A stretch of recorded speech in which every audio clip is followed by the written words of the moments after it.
Olá, vida sossegada. E aí, gente? Tudo bem? Começando a live com uma musiquinha em comemoração ao nosso último dia do nosso webinário, um novo ciclo. Deixa eu esperar uns minutinhos aí até o pessoal chegar. E vamos curtindo a música, né? Que tá ali é massa. Tá dando pra ouvir, gente? A música? Ai, me disse, filha, você é a ovelha negra da família. Agora é hora de você assumir. Gente, 12h30 a gente começa, hein? Esperando mais um minuto aqui. Muito bom, né, gente? Estamos véspera de feriado, delícia, eu tô aqui no quintal de casa hoje. Hoje a nossa live vai ser maravilhosa. Baby, baby. É isso, meu povo. Sejam bem-vindos. Boa tarde. Vou baixar aqui o volume, vou baixando a live, a gente vai começando o nosso conteúdo de hoje. Estou muito feliz por estar aqui. Sejam muito bem-vindos. Quem não está sabendo, hoje é o dia do nosso terceiro encontro da série Um Novo Ciclo, um webinário que eu preparei muito especial para você.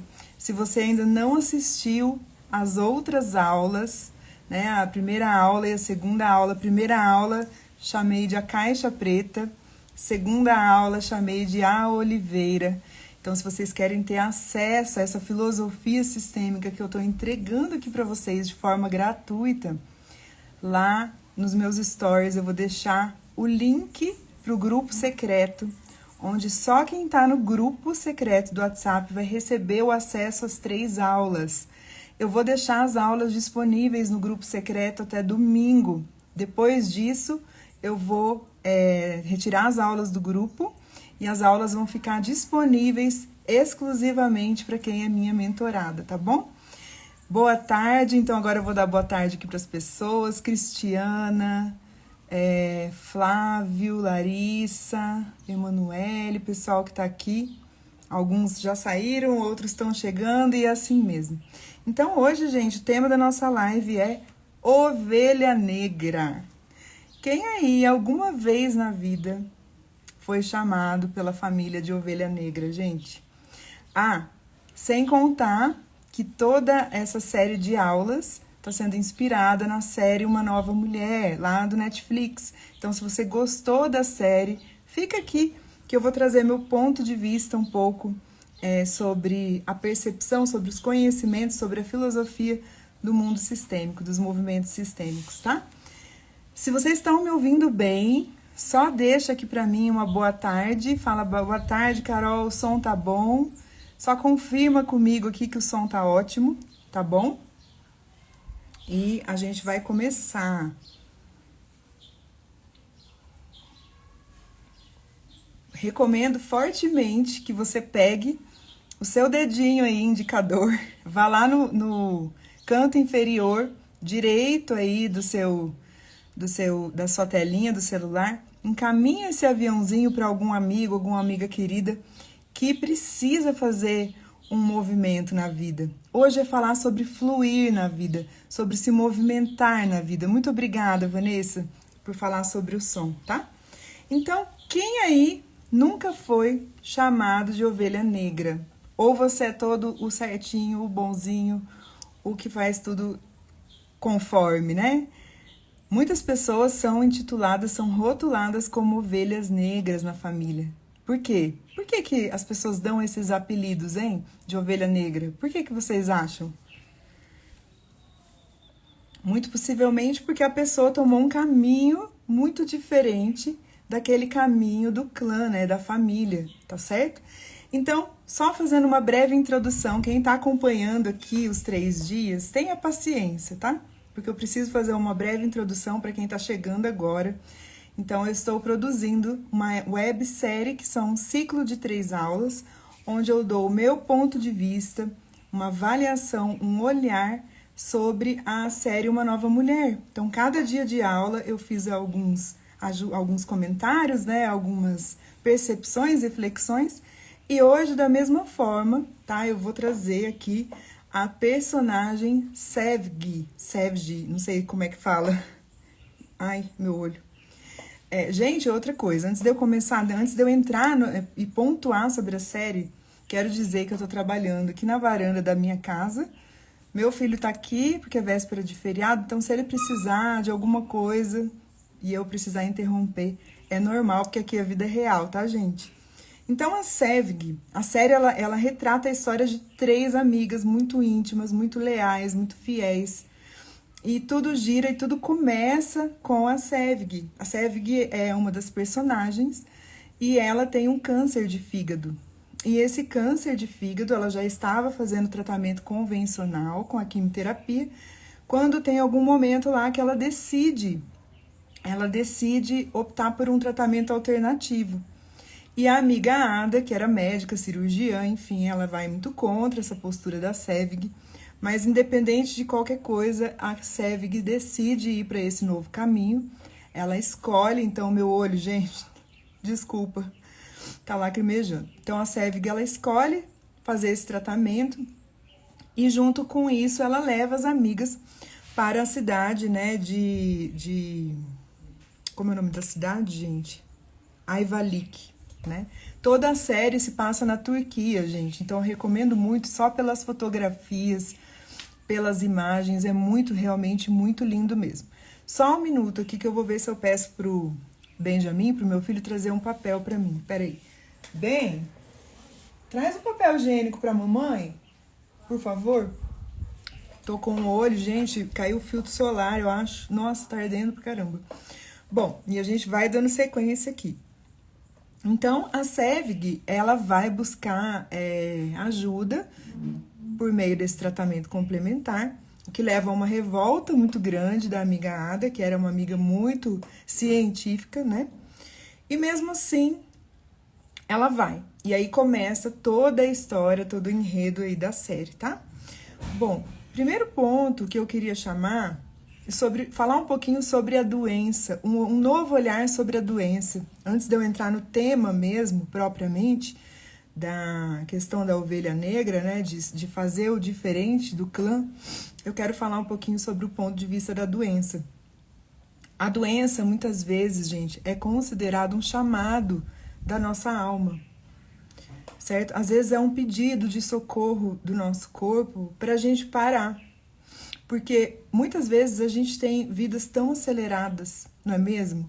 A gente leva... Filho, traz aqui, a mamãe tá precisando agora do papel, por favor.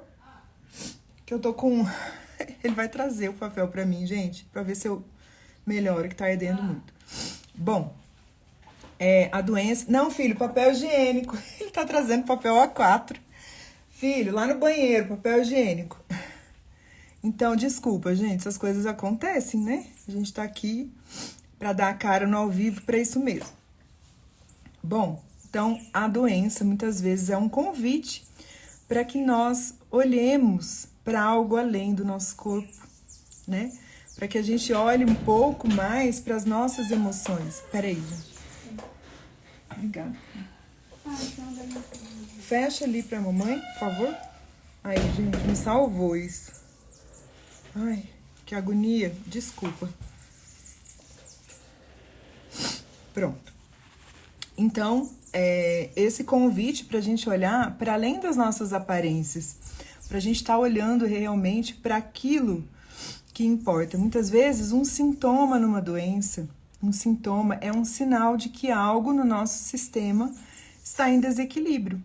E eu acredito muito que nós somos um corpo integrado, né? Nós não somos apenas um corpo, nós somos um corpo que é alma, que é espírito e que também é mente, que é emocional também, tá? Então, esses sintomas que nos aparecem, muitas vezes, eles nos permitem uma oportunidade de desenvolvimento. Eles permitem que a gente olhe para algo. Toda vez que a gente ignora algo, eu já falei isso aqui nas outras aulas, Toda vez que a gente ignora algo, que a gente exclui algo, esse algo ele volta depois com força, tá?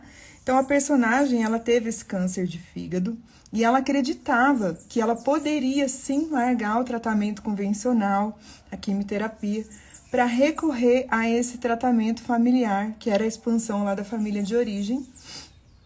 E aí ela cometeu um grande erro, né? Porque o que acontece? Esses tratamentos complementares, eles jamais podem ser substitutos de um tratamento médico, de um tratamento tradicional. Eles podem serem complementares, mas não substitutivos, certo? E aí, quando ela vai buscar, vai recorrer, de alguma forma, ela também está excluindo o que é convencional.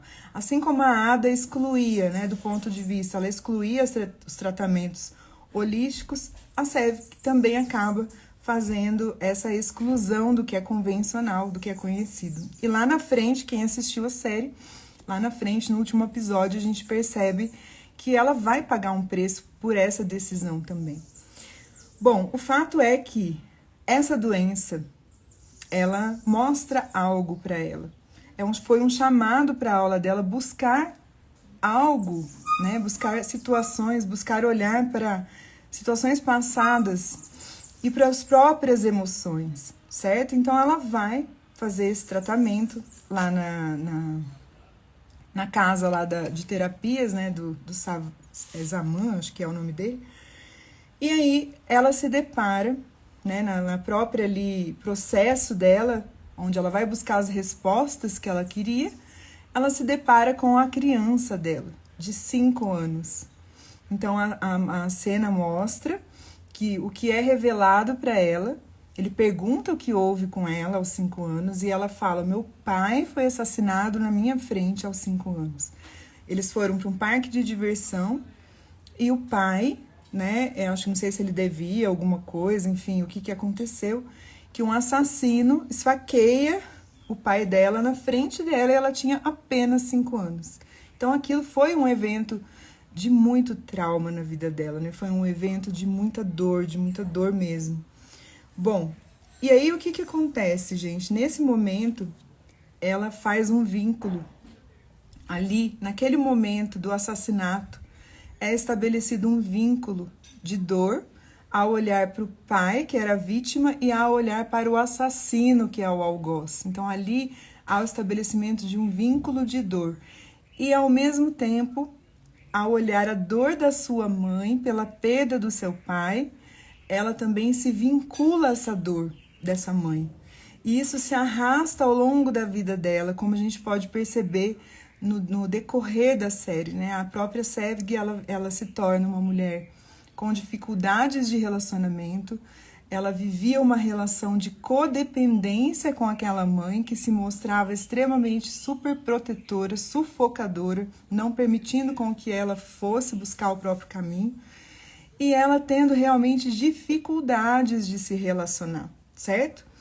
Então, ali, naquele momento, qual foi a oportunidade que a Sevgi trouxe, né? Qual foi a oportunidade que ela trouxe naquele movimento sistêmico de olhar para a dor? Porque o algoz, apesar de ser o assassino, ele também se vinculou ao pai. E quando ela aceita essa situação, quando ela aceita também a dor desse algoz, não quer dizer que ela concorda e nem que ela acha fácil, mas quando ela olha para ele por um ponto de vista mais humano, ela pode fazer o primeiro movimento de liberação emocional, que é o movimento de dar lugar para a raiva no coração. Ela sentia uma profunda raiva pelo assassino do pai. E essa raiva, né, ela se mostrou, pode ser explicado assim, de um ponto de vista mais holístico, mas como eu falei, eu não descarto a ciência jamais. Obviamente que uma doença ela não começa só por isso pode ser um gatilho, inclusive existe todo o componente genético, né, que jamais vai ser desprezado, mas o fato é que ela tem um câncer. E o que é o câncer, gente? É uma doença de autoextermínio. É como se ela quisesse sumir mesmo, né? Como se o câncer falasse, representasse de forma simbólica isso para ela. A Vanessa, primeiro centenário de vida, trauma forte. É o primeiro quinquenário, né? Os primeiros 5 anos ali da vida. Então, esse trauma gerou muitas consequências posteriores, né, na vida dela, inclusive na escolha da profissão. Olha como o nosso livre-arbítrio não é tão livre assim.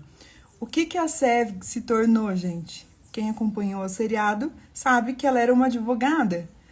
E o que os advogados fazem?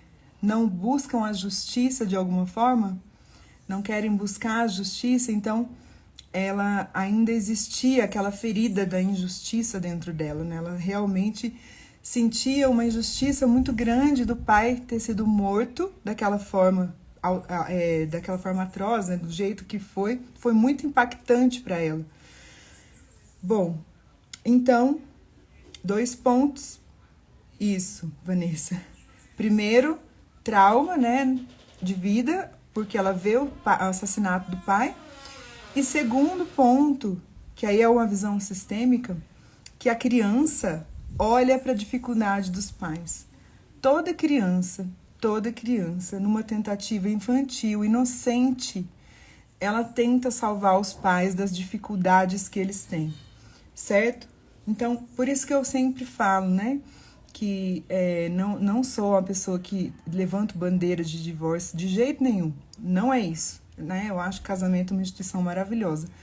Mas se existem muitas brigas, se existem muitas traições e a criança está dentro daquele movimento tóxico, geralmente a criança ela toma partido da parte mais fraca, que ela considera dentro da percepção dela, né? Então ela acaba trazendo e tomando partido. Peraí, filho, fecha ali pra mamãe, por favor. Aqui, ó, a janelinha, senão fica batendo. Isso, obrigada.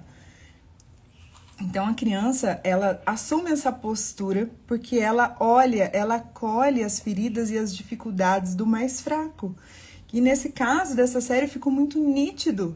A Sevg, né, ela realmente abraçando a mãe, abraçando a dor. E existe um movimento sistêmico que a gente chama que é assim: mamãe, eu amo tanto você que antes eu do que você, né? Ou então, eu no seu lugar. Quando a mamãe sofre uma dor, né, uma dor da perda de um parceiro, uma morte precoce, né, uma morte trágica principalmente, a mãe, ela tá contraída, ela tá no campo da morte, né? Ela tá sofrendo a morte ali. E a criança, ao olhar esse movimento da mãe, ao olhar, né, a dor dessa mãe, ela acaba expandindo, ao invés de expandir para a vida, para o movimento do fluir, o que ela faz? Ela acaba se contraindo. Porque inconscientemente ela quer a dor daquela mãe, ela sente a mãe, né? Então, por amor, ela fala: mamãe, antes eu do que você, que é realmente um movimento em direção à morte, tá? E aí, os filhos, nessa linguagem que é do coração, né, eles falam: mamãe, eu vou no seu lugar. E aí pode ser explicada a raiz, né, de muitas doenças. Não só isso, mas pode ser também um movimento de tristeza, um movimento de não querer ficar na vida, de se sentir não pertencente nas famílias, de repente sentir vontade de morrer sem explicação, pessoas com pensamentos suicidas. Isso tudo pode ser uma explicação, tá, gente? Para os sintomas que acontecem. Lembra que eu expliquei ontem que a grande árvore é a nossa família, o nosso sistema familiar.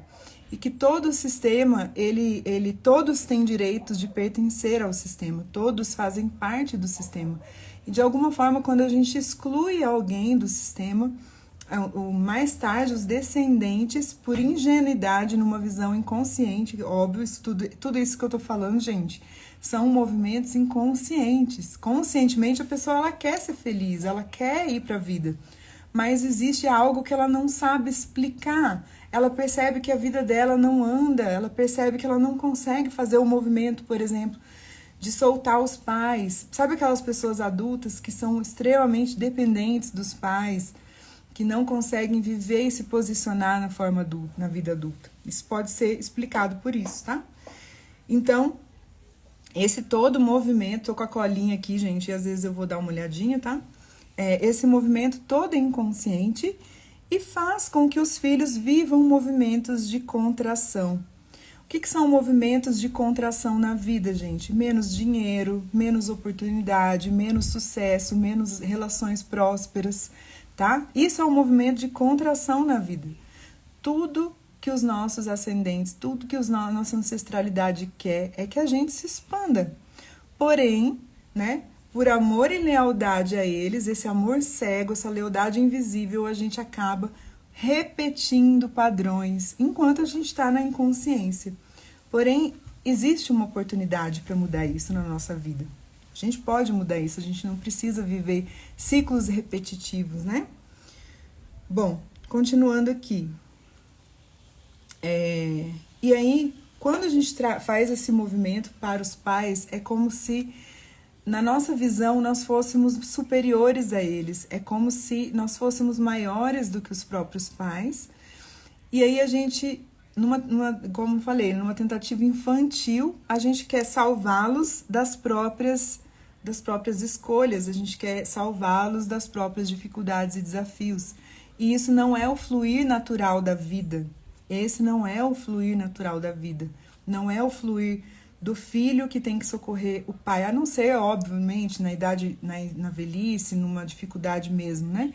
Mas no fluir natural da vida, isso não é o natural. E aí acontece um movimento de compensação impossível. Porque, gente, jamais a gente vai poder retribuir em pé de igualdade, a vida que nós ganhamos dos nossos pais. Jamais. O maior presente que eles podem ter nos dado foi a nossa vida. Isso foi o maior presente. Não precisa mais de nada, basta a vida. Porque com a vida eu posso fazer tudo, né? Eu posso seguir, eu posso ser quem eu quiser. Mas torna-se uma compensação impossível quando você tenta dar aos pais aquilo que eles lhes deram, uma tentativa de compensar. E isso, né, isso jamais é muito doído, é muito difícil. Então, a criança, muitas vezes, ela sente culpa por aquilo que aconteceu com a mãe, e isso é muito nítido na série, quando a gente vê a dor da Seve, de ver o sofrimento da mãe, né? E ela tenta devolver na mesma medida, tá? Mas ainda assim, por mais que ela pagasse com todo o sofrimento, com toda a dificuldade, com todos os desafios, ainda assim, ela jamais conseguiria retribuir, porque a mãe dela deu a vida para ela. E isso não dá, é uma compensação impossível, tá? Bom, e aí a série segue, né? A Sevgi vai buscar ajuda lá na sessão da expansão da origem. Como eu falei, algumas coisas na série são similares aos movimentos sistêmicos de constelação familiar, aos movimentos sistêmicos que eu também trabalho na hipnoterapia, né? Mas ainda assim é diferente, por isso que é chamado de expansão da origem, certo? Porque na expansão da origem eles olham para a espiritualidade. E nas terapias a gente não tem esse olhar tão espiritual, isso é uma outra coisa, né? Bom, e aí ela vai fazer um movimento e ela decide se posicionar, aí ela muda a postura dela na vida. Ela reconhece que a dor que a mãe sentiu, claro que ela sentiu a dor pela perda do pai, mas aquela dor que era da mãe, ela deixou com a mãe. Mãe, eu amo você. Mãe, eu vejo você. Eu vejo o seu sofrimento, mas deixo com você o que é seu e sigo com o que é meu. E quando você se posiciona na sua vida, dando lugar, né, se colocando no seu lugar, as coisas começam a fluir. Quando você vai para o seu lugar na vida, você impele o outro a ir para o lugar dele. Isso é muito nítido, como ontem eu estava comentando, né, das mulheres em relacionamentos que acabam assumindo uma postura de mãe dos maridos. E isso não é uma dinâmica saudável para o relacionamento. Os parceiros, a relação pai e filho, sim, tem essa diferença de maior menor. Nas relações afetivas, isso não pode acontecer. Nas relações afetivas, os dois são iguais e tem que haver uma compensação. Senão, os casais viram irmãos. Eles deixam de ser um relacionamento de casal e passa a ser um relacionamento de fraternidade, né? E o primeiro sintoma disso é a ausência de libido, né? O casal, ele deixa de fazer sexo, por exemplo, ele deixa de ter libido. Isso é um grande sintoma que mostra que há um desequilíbrio na hierarquia e na ordem, tá? Bert Hellinger falava que numa família, o amor, para ser saudável, ele precisa primeiro ter ordem. E o que é isso? É justamente isso. Relacionamento de casal, os parceiros, eles devem ser iguais, em pé de igualdade. Você não tem uma parceira que quando a parceira age como mãe no casamento, ela tá assumindo que o parceiro é menor. E quando ela faz isso, ela bagunça, ela desequilibra a relação, certo? Então, por isso que eu tô dizendo que quando você se posiciona no seu lugar na vida, você impele o outro a ir para o lugar dele. Então, quando você deixa de fazer o papel de mãe na relação, você passa a fazer um papel de parceira, de esposa, e por ressonância você impulsiona o seu parceiro a ir para o lugar dele, certo? Então, isso aqui, gente, é muito legal. E quando ela decide, quando a Sevig decide deixar com a mãe o que é dela, a dor que é dela, eu deixo com você, mãe, eu deixo com você o que é seu e sigo com o que é meu, é como se ela tirasse um peso das costas, porque ali ela tem a oportunidade de ser quem ela nasceu para ser. Ela não tem mais que fazer aquele papel. E aí há um movimento maravilhoso de liberação, gente, de reconhecimento, de mãe, você é minha mãe e eu sou a sua criança, eu sou a sua menina. Há um movimento maravilhoso de reconhecimento, de respeito. Respeito a sua história, mãe, respeito a sua dor, mas tá pesado levar isso comigo. Tá pesado, eu não suporto mais levar essa dor sozinha, certo? E aí há um movimento, quando ela assume essa postura interna, essa postura de vida, ela libera, ela faz um movimento de liberação. E aí, na série até mostra, né, que ela consegue fluir na vida, ela se apaixona, ela arruma um namorado e ela decide se casar, a despeito da opinião da mãe. A mãe, super protetora, com uma postura extremamente sufocante, era contra o relacionamento. Ela não queria que a Sevig fluísse. Ela tem os próprios emaranhamentos, ela tem as próprias motivações, né? E a série ainda não mostrou quais são as motivações da mãe. Mas ela mostra muito lindamente quando a Sevig assume a própria vida e decide ir. E fala, sim, vida, agora eu não me contraio mais, agora eu expando, eu mereço amar e ser amada, eu mereço ter um relacionamento. E ela vai para a vida, certo? Ela vai para a vida e esse movimento de ir para a vida é muito lindo. E aí, por que eu chamei essa aula de ovelha negra? Justamente porque a mãe não queria. A mãe da Sevig não queria que ela fluísse para a vida. A mãe da Sevig queria que ela ficasse aqui, ó, igual uma galinha choca, com a criancinha embaixo, igual a galinha mesmo, não coloca o pintinho embaixo da asa. A mãe era exatamente essa, certo? Mas ela bateu o pé, ela disse, não, eu quero, eu vou, eu já sou adulta, eu assumo minha versão adulta e fluo. E aí, nesse movimento, né, ela expande a consciência, nesse movimento de constelação ela consegue expandir sua própria consciência, e o que a gente percebe é esse movimento de fluir. Então ela se casa, e quem viu a série, no dia do casamento dela, a mãe traz um segundo segredo de família. Quer dizer, um primeiro segredo, né? Na verdade, o pai da Sevig, que foi assassinado, não era o pai dela. Era um pai adotivo, porque o pai biológico dela havia sido assassinado muito antes e o pai biológico, o pai adotivo assumiu a menina, né? E aí ela fica sabendo disso no dia do casamento. Então, no dia do casamento dela, a mãe dela deixa a carta para ela, ou seja, no dia que era para ela ser feliz, no dia que era para ela viver, né? E aproveitar, ainda assim, a mãe tenta sabotar essa felicidade dela, levando essa notícia. Mas ela tem as razões dela, gente. Não tô aqui pra julgar a mãe nem nada disso. Mas o fato é que olha como é bonito quando a pessoa, com a Sevig, a gente consegue ver muito isso. Então, toda vez que a gente assume uma desobediência amorosa aos costumes, aos valores, às crenças do nosso clã familiar, a gente pode dizer que a gente está assumindo o nosso próprio lugar. Porque você está indo para uma postura daquilo que você acha como mulher adulta que é possível para você. Então, eu sei que muitas vezes a gente escuta opiniões, né? E eu acho importante as pessoas com mais experiências, têm mais experiências. Mas tem momentos que a pessoa precisa seguir aquele caminho. Ela precisa fazer aquele movimento de desobediência amorosa. Por que desobediência amorosa? Porque é realmente entender essa postura interna. Não, eu preciso fazer isso para minha vida, preciso seguir esse caminho, a despeito da opinião dos outros, a despeito da opinião dos meus pais, muitas vezes. E aí você assume seu lugar. E como adulto que você é, você também assume as consequências da sua decisão, certo? Então isso fica muito, muito, muito claro e eu acho isso muito legal, tá?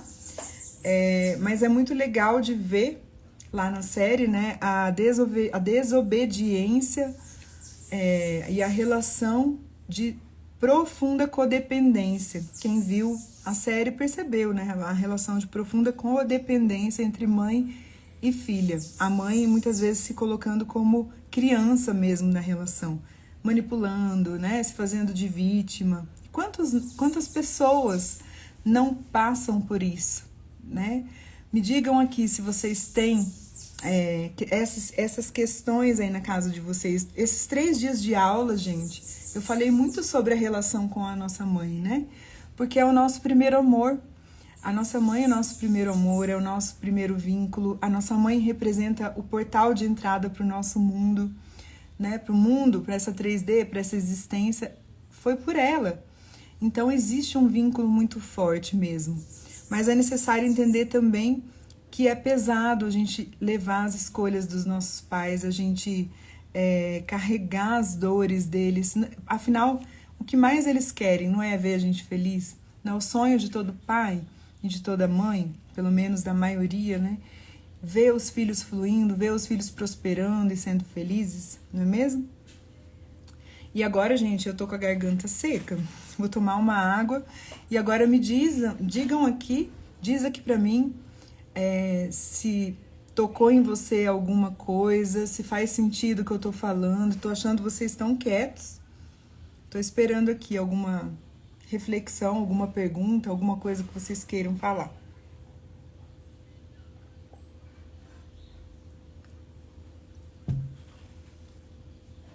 Vou esperar um pouquinho. Bom, voltando aqui ao assunto, né, sobre a desobediência honrosa ou amorosa, é a gente seguir nossa vida, construir nossa vida, nossos planos, nossos sonhos, a despeito da nossa própria opinião, certo? E isso é ser ovelha negra. Por isso que eu chamei o nosso 3º episódio aqui de ovelha negra, porque muitas vezes a gente destoa, né? Tem um outro desenho, que agora eu esqueci como que é o nome, gente. É o Encanto. Vocês já viram um desenho da Disney? Que eu também recomendo muito. Muito lindo o desenho. E lá também tem a história de uma menina que também era considerada ovelha negra. Por quê? Porque ela não tinha um superpoder que todos tinham. Então ela era diferente, ela vista como diferente. Toda vez que a gente age assim, no nosso clã familiar, toda vez que a gente é diferente, que a gente assume uma postura diferente, a gente é tida como ovelha negra. Mas, se você entra numa desobediência amorosa, por que amorosa? Por que, Georgiane, que a desobediência tem que ser amorosa e honrosa? Porque você respeita a opinião dos seus pais, você respeita e honra os seus pais, porém, você age de acordo com os seus próprios, com suas próprias crenças, né? Com suas próprias opiniões, tá? Agora, quando você desobedece e você desonra e você não considera e você não dá lugar aos seus pais no seu coração, aí não é uma desobediência honrosa. Não é disso que eu tô falando aqui, tá? A Georgiane, isso acontece comigo, meus pais. Pois é. Uma das causas da codependência emocional não é somente, gente, abusos, não é somente brigas no passado, tem muito a ver também com umas atitudes de superproteção dos pais. Quando os pais superprotegem demais, você não dá movimento para o outro crescer na vida. É como se os filhos perdessem a autonomia de vida, né? A independência, a autonomia, a força deles. Porque já que o pai e a mãe fazem tudo por eles, certo? Então eles acabam perdendo essa força, certo? Então é preciso viver a desobediência honrosa, sim, amorosa, mas lembra que precisa estar nessa conexão de amor, nessa conexão de honra, porque senão vira um movimento de desonra. E isso não é legal, porque isso, de certa forma, vai trazer também um movimento de lealdade invisível ou de amor cego, que vai se repetir em destinos posteriormente em outras gerações, né? Nos descendentes após a gente. Então é isso. Eu achei muito lindo, sinceramente, essa série, ela traz muitas reflexões, daria pra gente conversar aqui sobre muitos pontos de vista, mas quem esteve aqui comigo desde da terça-feira, né, porque eu tô trabalhando terça, quarta e quinta em cima dessa temática, acho que aproveitou demais o conteúdo, onde eu falo sobre a origem, onde eu falo sobre as questões de relacionamentos amorosos, eu trouxe a questão da filhinha do papai, da Ada. Foi muito, muito, muito proveitoso. E se você quer ter acesso a essas 3 aulas gratuitas, gente, esse conteúdo poderia ser cobrado, mas eu tô trazendo aqui para vocês como informação de forma gratuita. Lá nos meus stories eu vou deixar o link. É o link para o grupo secreto no WhatsApp. Entra lá. Nesse grupo secreto eu estou divulgando essas aulas. Eu não vou postar aqui no Instagram as aulas. E eu não vou postar no meu canal do YouTube. Essas aulas, elas vão ser disponibilizadas somente para quem entrar no grupo secreto. Já tem lá quase 70 pessoas, certo? Depois, eu vou deixar essas aulas disponíveis até domingo para você poder assistir as 3 aulas lá.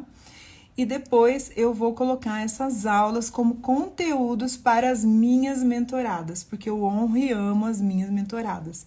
Quem escolhe estar comigo nessa jornada. E aí, semana que vem, no dia 13 de abril, eu começo a primeira versão, né? A primeira versão da mentoria O Despertar de uma Nova Mulher, onde nós vamos trazer um movimento de transformação interna para você fluir para a vida, para você dizer sim para a vida, para ter mais prosperidade, para ter melhores relacionamentos, onde eu vou ensinar você como se posicionar como uma mulher de valor nas suas relações, para deixar de ser mamãe de parceiro, para deixar de entrar em relações que não são relações para você, que não são relações valorosas. Tudo isso eu vou levar. É maravilhoso, é um movimento de autoestima, é um movimento simplesmente sensacional, tá bom? Se você se interessou por saber da mentoria também, entra em contato comigo no direct, fala comigo, que aí eu te gero a aplicação, porque eu seleciono as alunas para mentoria. Não são todos os perfis de pessoas que eu quero no meu grupo, então eu seleciono realmente, você manda a aplicação. Por quê? Porque a energia do grupo tem que ser coesa, as mulheres têm que estar na mesma sintonia. Então aí você solicita, eu te passo a aplicação, você responde esse questionário, que é um questionário de seleção, e se você for aprovada, a gente marca um bate-papo e aí a gente já efetiva a sua inscrição para a mentoria. Essa mentoria ela tá num valor super especial mesmo. Serão 5 semanas, 2 horas de aula, com muito aprofundizado. Não é só aula, é movimento terapêutico sistêmico. Então, é uma mentoria em grupo. É uma mentoria em grupo com terapia em grupo. Movimentos de terapia em grupo. 5 semanas, 2 horas de encontro por semana, né? Fora o acesso a essa websérie que vocês vão levar, fora o meu suporte, tudo isso por R$ 1.297, que é o valor do lançamento. Então tá muito barato, muito mesmo. Tá certo, gente? Eu quero dizer que rebeldia é poder ser quem a gente é, né?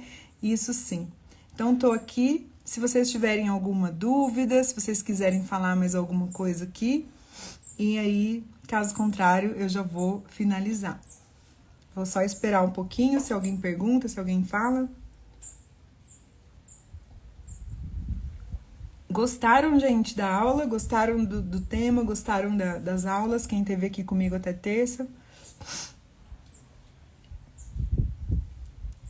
Vou esperar aqui um pouquinho, vocês deixarem opinião.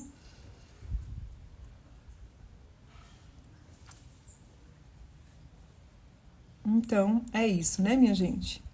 Então, até a próxima. A gente se encontra. Andréia, obrigada pela participação. Foi muito legal, gente. É muito legal estar aqui. Fala pra mim, ficou ruim essa imagem do fundo aqui fora? Tá muito claro pra vocês ou tá bom? Porque tá tão gostoso aqui na varanda, tá fresquinho. Lá dentro de casa é abafado. Acho que assim não ficou ruim não, né? Então, meus amores, olha, beijo. Nos stories vai estar o acesso pro grupo secreto, tá bom? Beijão e até mais. Tchau, tchau.